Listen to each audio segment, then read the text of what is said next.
Elizabeth Mutuko on standby in Magarini for more updates from that end. Liz, if you can hear me.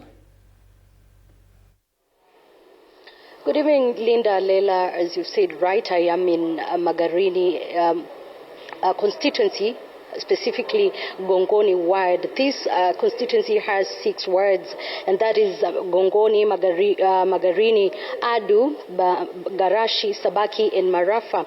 And this specific place which I am in, it's Mapimo Vocational Training Center, which also serves as a tallying center for this region, and as it is expected tomorrow early in the morning, that is 6 a.m. according to the returning officer here, Mr. Mwafondo, says that all polling stations will be opened by 6 a.m.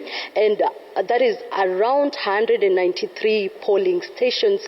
And also remember, this region and this constituency has at least 80,114 voters who are expected tomorrow to turn out in large numbers and vote. One thing I've observed when I arrived here, Linda, Lela, voters are very calm, unlike what we witnessed during the campaigns, and they say that they are ready for tomorrow. And one thing also I've observed together with Brian is security in this area has been heightened, even as we were taking rounds to see what is happening. And as you can see behind me, it's final touches to see towards tomorrow, when we're going to have this space, specifically space as the tallying center, that is in the evening. Away from that, I have been able at least to see what is happening around, and I can tell you the excitement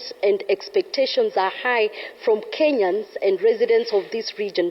Unlike other regions where elections, or rather we have by-elections because they are members of parliament and ward representatives died, this region, or rather this constituency, fell vacant after the nullification of election. Remember, it was contested, and later on Supreme Court nullified their election. But before I get into that, earlier on I spoke to Mr. Mwafondo, who is the returning officer in this area, and this is what he had to say about the preparations and what they have put in place to ensure that tomorrow's election will be smooth, or rather will run smoothly.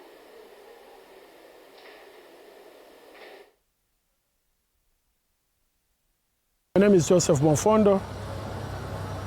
I'm the returning officer, Magarini constituency. So far, so good. We have dispatched all the presiding officers to the respective polling stations. Security is tight. Every polling station will have 2 security officers. We have about 50 police officers who are manning the tallying center. We have also the rapid response unit who are ready to be deployed wherever there are any skirmishes around within the constituency. So we do not anticipate any form of violence, be it at the polling stations or the tallying centers. So I take this opportunity to tell the people of Magarini, the citizens, to come out in large numbers to vote for their candidate of choice. Magarini is vast, sir. Yes. How are you managing that within the timelines? Even up to now, everything we are saying? Everything is okay. We have started dispatching, deployed our polling staff from around 2, because we know the farthest is about 3 hours away. So we expect by around 7, everything. Of course, they've assured Kenyans that, and residents of this constituency, that it's going to be a credible election. All systems are set. But remember, as I said earlier, this seat fell vacant after the nullification of the election. But remember, this one great seat has attracted 10 candidates who are expected tomorrow to also vote for themselves. And ODM candidate is expected, Harrison Kombe, is expected to vote here in this tallying center, which also serves as a polling station. And 6 a.m., together with Brian, we'll be here to ensure that we follow up and bring it live, whatever is happening here. Back to you in the studio, Linda Alela. Well, many thanks to you, Elizabeth, for that. And NEET being a season that is heated up politically.